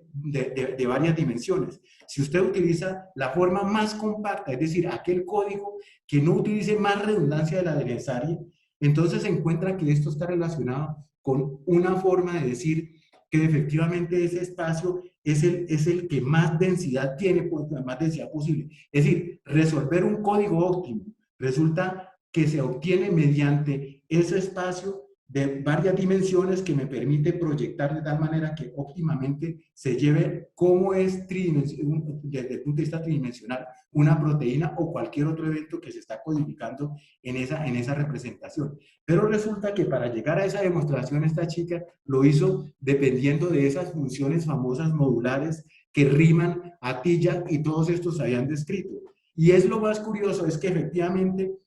digamos,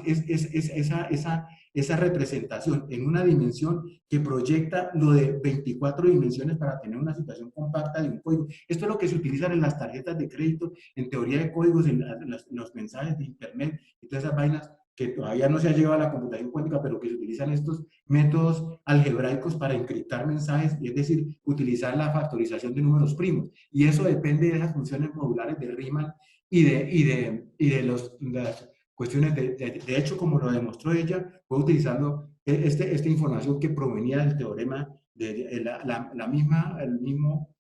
que dijo que fue el director de tesis de esta chica, fue Sager, que fue al mismo tiempo alumno de Heisenberg, uno de los co-descubridores del teorema del índice. Entonces aquí vemos que hay una matemática que me permite describir el código secreto que tiene la naturaleza, está en el código multifractal y está descrito de tal manera que existe una función que caracteriza ese tipo de mensajes. Es decir, hay una forma estructural que me permite describir la naturaleza y no requiere de ninguna cuestión extraordinaria, sino simplemente en qué sistema analítico se puede describir. De hecho, sí, lo que podemos decir es la relación entre ADN y física, recordemos, información, entropía, redundancia, energía, y transformada de Fourier, transformada de Weyl en la función de partición, que es ese espacio en el cual podemos proyectar y representar en muchas dimensiones los mensajes de manera óptima. Eso, digamos, quería ver de todas maneras qué relación tiene esa función de partición. Es una cosa que quiero resaltar antes de terminar, porque ya el tiempo me apremia, y es el hecho de que esa función que tiene que ver con la entropía es ese logaritmo que me permite relacionar el mundo extenso geométrico, donde están las cosas en 3 dimensiones, etcétera, para describir el mundo, ¿sí? Y la descripción intensa, o sea, descrita en un código que esté escrito de manera compacta, de acuerdo a relaciones matemáticas bien definidas, que serían más o menos como esa función. Bueno, ya no son los sólidos platónicos descritos como una representación, sino una característica determinada por la estructura digamos, del grupo algebraico que me permitiría describir de manera coherente esta representación. Esto de la logaritmación, porque realmente cuando uno escribe la transformada de Fourier y calcula la longitud, porque esa distancia de Hamming, que es la que caracteriza la teoría de códigos y que me dice que es un invariante de escala y que tiene la particularidad de ser funciones modulares vistas en varias dimensiones y proyectadas a ese espacio, esa representación es una generalización del concepto de logaritmo. Realmente esto lo como hemos visto, esto de tratar de proyectar el mundo tridimensional a 2 dimensiones, esa representación efectivamente, como sucede en el plano de Mercator, donde se trata de representar en la proyección cilíndrica, que va a representar en un plano el hemisferio, esa proyección de líneas rectas que aparecen en el plano de la derecha, corresponden al logaritmo de la distancia medida en paralelos para esa gráfica. De esa manera, los portugueses y luego la escuela la escuela de Amberes, donde estaban Frisios y luego Mercator, que fue el que descubrió esta carta, fue lo que en el año 1600, tanto Neper como Harriot y después Briggs descubrieron los famosos logaritmos. Entonces, el logaritmo es aquello que me convierte lo curvo en lo recto, eso que tenía el cardenal de Cusa, que en el límite los opuestos se juntan, como cuando hacía la cuadratura del círculo, como lo recto, lo tangencial, se convierte en curva cuando tenemos un círculo inscrito o circunscrito de un polígono de millones de lados. La línea recta se vuelve. Entonces, efectivamente, el logaritmo tiene esa particularidad de que al convertir el logaritmo de 1 es igual a 0, permite resolver esa paradoja de Zenón de Lea, en el cual el 1 es, el 0 era fuente de contradicción. Eso es lo que resolvió la filosofía de la mecánica cuántica. Cómo lograr sintetizar mediante esa noción logarítmica donde amplitud y fase se correlacionan y me permite reunir el 0 con el 1. Es decir, la lógica subyacente a la mecánica cuántica, descrita desde el punto de vista de los espacios de Hilbert, es una lógica en la cual uno tiene que la doble negación en el caso de un retículo distributivo, me vuelve a dar la afirmación. Eso un poquito se vuelve tautológico y produce teoremas como el de Cohen y Specker, donde se produce ese efecto de decir que el teorema dice que no va más, que solamente lo que es medido es lo que existe. Esa lógica no permite describir el mundo amplio donde la doble negación, la negación de la negación de una espiral que aumenta las posibilidades, que abre el mundo, es el mundo que rompe la simetría, y ese mundo es de una lógica no del modus ponens, es una lógica en filosofía de la mecánica cuántica que me permite describir el mundo abierto y transformable, descrito desde el punto de vista de las leyes de que la energía se conserva, la transformación de entropía y la forma como se rompe la estructura tautológica que tiene la mecánica cuántica cuando introducimos el concepto de rompimiento de simetría, o simplemente cuando describimos en un haz fibrado generalizado las representaciones de curvatura que me permiten, por ejemplo, tener pues este tipo de soluciones de la mecánica cuántica donde un haz fibrado tiene todas las cartas que me componen una curvatura y que yo puedo proyectar y ver las partes, pero las puedo articular desde el punto de vista de una unidad que es coherente con esa estructura de una lógica que es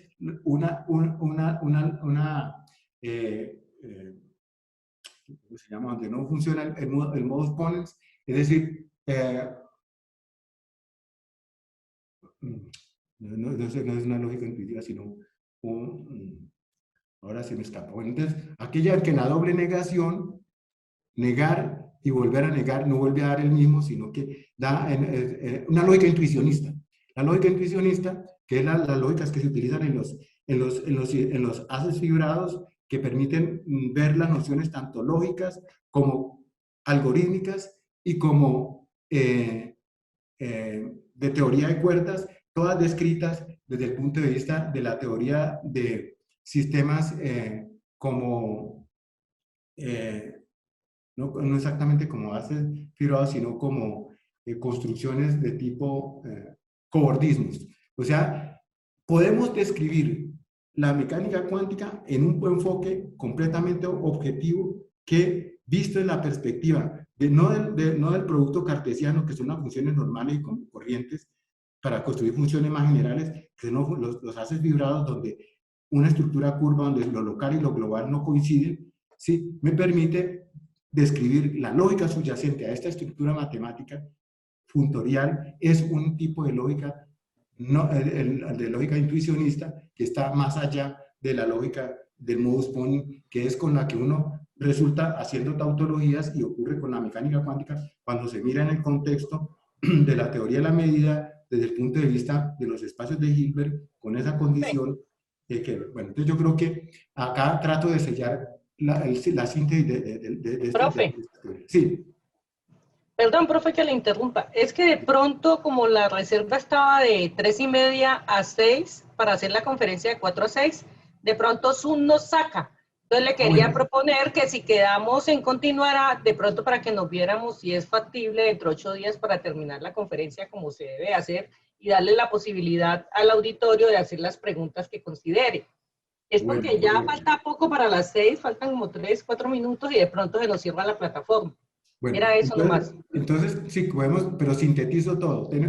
Trato de sintetizar. Bueno, tenemos que, para el caso de la biología molecular, la filosofía de la mecánica cuántica permite, desde el punto de vista práctico, ver de manera coherente que hay una estructura que me permite describir cómo se producen los fenómenos complejos de la vida, sin necesidad de recurrir a ninguna cosa extraordinaria, y en el sentido no de una reducción, porque lo que tenemos es una descripción de la mecánica cuántica en términos de fibrados generalizados que me permiten ampliar la lógica correspondiente. Entonces tenemos una representación coherente del mundo, más, digamos, desde el punto de vista de la teoría, que me permite abordar los problemas de la complejidad, los problemas complejos, porque allí está, digamos, que descrito de manera, digamos, más o menos completa, pues sin la ambición de tener un discurso cerrado, porque pues aquí no está tampoco pontificada la última palabra. Entonces, sí, digamos que podemos quedar en una sesión para ampliar algunas cosas que queden pendientes y para tener preguntas al respecto. Les agradezco mucho la atención y quedo pendiente de ustedes en una siguiente oportunidad. Gracias, muchas gracias. Gracias a usted, profe. Bueno. Yo no sé, pues en el chat también me están poniendo que sería bueno sí hacer una segunda, o al menos un espacio para preguntas y respuestas, porque en cualquier momento de verdad se nos cierra la plataforma. Sí. Entonces, pues quedamos en manos de usted si lo decide. Obviamente estamos dispuestos a tener, digamos, esta maravillosa Yo con mucho oportunidad gusto. de dar continuidad y poder hacer como un debate de preguntas y respuestas a partir de esta presentación que ha hecho usted magistralmente. Bueno, con muchísimo gusto. Yo espero que no los haya aburrido demasiado y con la complejidad porque uno abusa un poco del lenguaje para algunas cosas que están descritas acá y pues tratar de compartificar, digamos que un tema como la filosofía de la mecánica cuántica que ha estado bastante, a veces rigurosamente tratado y a veces un poquito manoseado desde el punto de vista filosófico. Entonces aquí lo que tenemos es, ante todo, una concepción de la naturaleza objetiva, dinámica y transformadora del mundo. O sea, esa racionalidad es la que necesita la generación, en este caso de Colombia y de acá al mundo, pues sin las pretensiones de pontificar en este asunto, pero basado en esos principios filosóficos de objetividad, transformación del mundo e interpretación en el cual el cerebro no aparece como un epifenómeno ni como una emergencia, sino que está articulado a esta capacidad, digamos, de describir el mundo y representarlo, no presentarlo como un misterio insondable ni como una especie de entelequia a la cual hay que hacerle interpretaciones místicas. Hay una capacidad, hay una matemática, hay una física, hay una química, hay un desarrollo de la biología molecular, de la bioinformática, que nos da posibilidades de interpretar y de producir desarrollos tecnológicos en mediano plazo que redunden en beneficio de la humanidad, no en detrimento ni llamando a la muerte, sino llamando a la vida y llamando al desarrollo de todas las futuras generaciones que necesitan una teoría que les proporcione la mirada hacia el mundo amplia y transformadora, no conformista. Bueno, muchísimas gracias. Entonces, Bueno, profe, entonces, bueno, pues usted ha resumido su conferencia de una manera muy directa, muy clara. Sin embargo, pues hay gente que está en el chat comentando si es posible hacer una sesión donde se retoma el resumen y se abre el debate para hacer preguntas y respuestas. Y hay otros que, por ejemplo, Ramiro Sánchez dice, también hay que verlo desde la ética, ¿no? Lo pone en signos de admiración. Que puede ser la próxima semana. Hay otra persona que dice que ojalá próxima semana, jueves a las 4 p.m. correcto, sí, Hay sí, saludos de acuerdo. y la idea, dice Julio César